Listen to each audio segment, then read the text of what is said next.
Olá, boa tarde. Você acompanha agora notícias do Brasil e do mundo desta quarta-feira. E eu começo essa edição com as manchetes dos sites dos principais jornais do país. Folha de São Paulo, com preço recorde, o consumo de carne é o menor em 16 anos. O número vem caindo há 3 anos consecutivos em meio à inflação alta e o aumento da pobreza. E agora o Estadão, Nunes e Bolsonaro fecham acordo e Campo de Marte passa a ser da União por 25 bilhões de reais. O acerto, que coloca fim à disputa de quase 90 anos, extingue dívida da cidade com o governo federal e libera 3 bilhões de reais por ano do orçamento municipal para investimentos. E agora o valor econômico. Anvisa vai aprovar Pfizer para crianças, mas vacina não é a mesma usada em adultos. O contrato firmado entre o Ministério da Saúde e a Pfizer já prevê a entrega das doses direcionadas ao público de 5 a 11 anos. E os primeiros lotes podem chegar já em janeiro.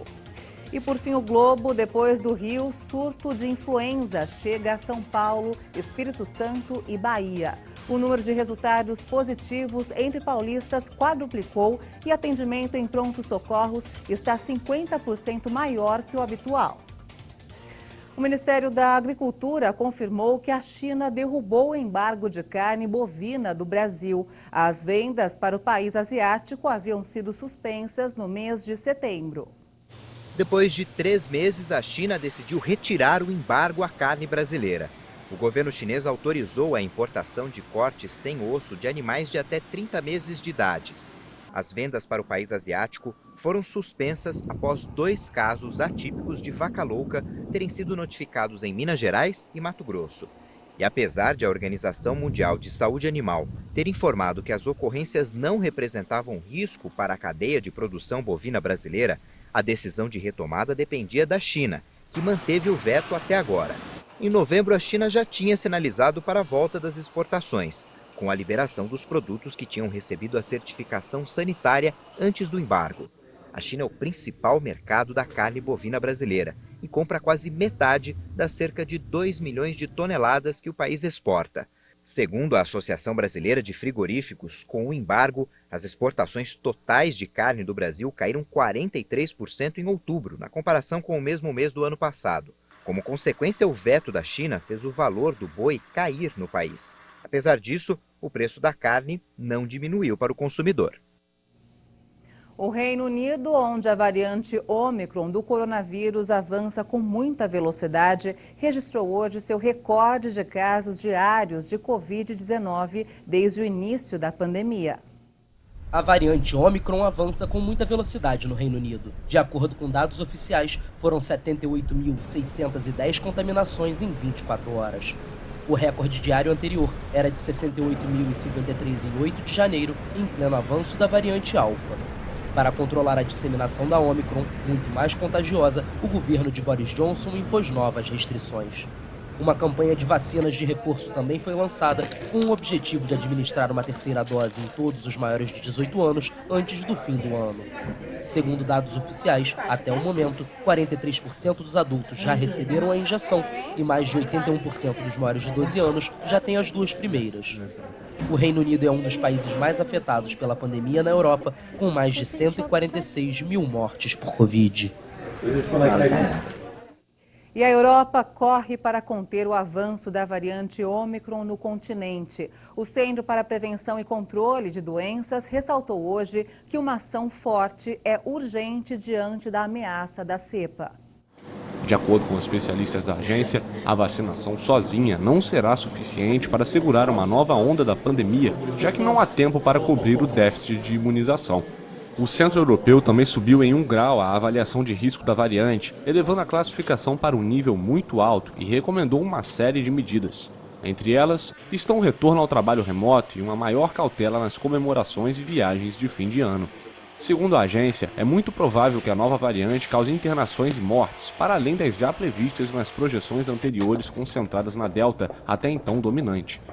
Para que a carga sobre o sistema de saúde continue sendo administrável, o Centro Europeu reiterou o apelo à reintrodução rápida e do fortalecimento das chamadas medidas não farmacêuticas contra a Covid-19, um termo que engloba restrições em geral. Esta semana, a Organização Mundial da Saúde confirmou que a Ômicron se propaga a uma taxa jamais vista em qualquer outra variante. E vários países europeus começaram hoje a vacinar crianças com idades entre 5 e 11 anos contra o coronavírus. A medida é um esforço para combater o avanço da pandemia e manter as escolas abertas diante da propagação da variante Ômicron. Espanha e Alemanha estão entre as nações que lançaram a imunização para essa faixa etária. Atualmente, os mais jovens são os mais afetados por infecções. A Agência Europeia de Medicamentos autorizou a vacina Pfizer-BioNTech para este público em novembro.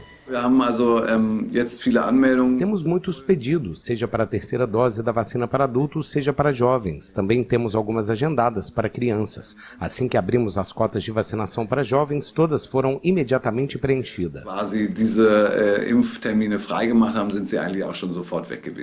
No mesmo dia, a presidente da Comissão Europeia, Ursula von der Leyen, alertou para a rápida expansão da Ômicron em países do bloco. Com 66,6% da população do bloco vacinada, a dirigente europeia pediu que países trabalhem para aumentar a taxa de imunização à medida que as festas de fim de ano se E o chefe da diplomacia americana, Antony Blinken, decidiu hoje encurtar sua viagem pela região do Sudeste Asiático por causa de um caso de Covid-19 em sua delegação.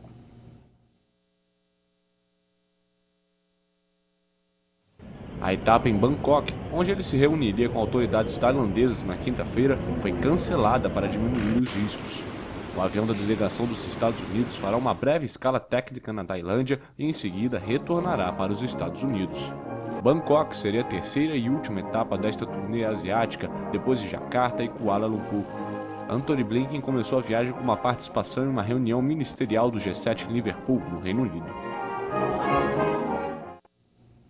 E essa edição fica por aqui. Você acompanha outras informações durante a nossa programação.